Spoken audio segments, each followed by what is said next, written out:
Hi, it's me again with CorelDraw tips and tricks. Somebody sent me a short note stating that when they use the Smart Fill tool and click on it, it doesn't fill it in. They have to go over and pick the color. So that's not the way it should work. So what is happening is I'm just guessing he has this use default. You need to specify and leave it like that. Specify no hairline. So I'm specifying a color. So then when you click on it, it gives you that color. That's the only thing I can think of. And just remember, when you use the Smart Fill tool, you're better off not to, well, there's a reason to use this. Well, let's just do it. If you wanted to specify no fill, but if you want to specify an outline, and let's say a 1/2 inch outline, and you want to make this box a new item, you have a new item with a 1/2 inch or whatever you specify.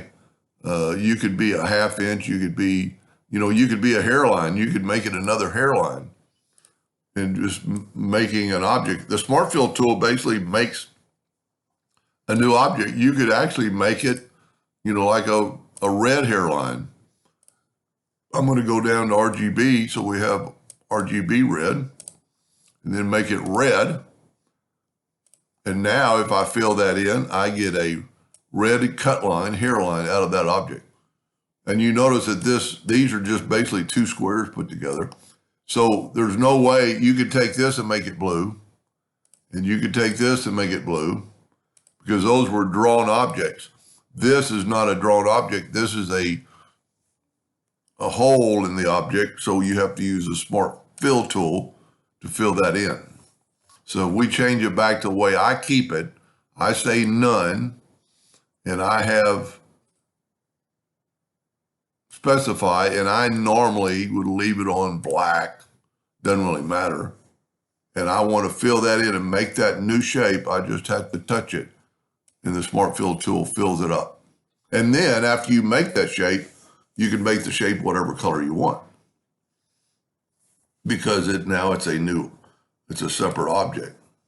Then these, even if you put let's say if we put a circle and we wanted to fill that right there, that's a new object. And you can see down here that it's a curve on layer 1, but you could fill it in with green or change the color to green, take away the color and add an outline.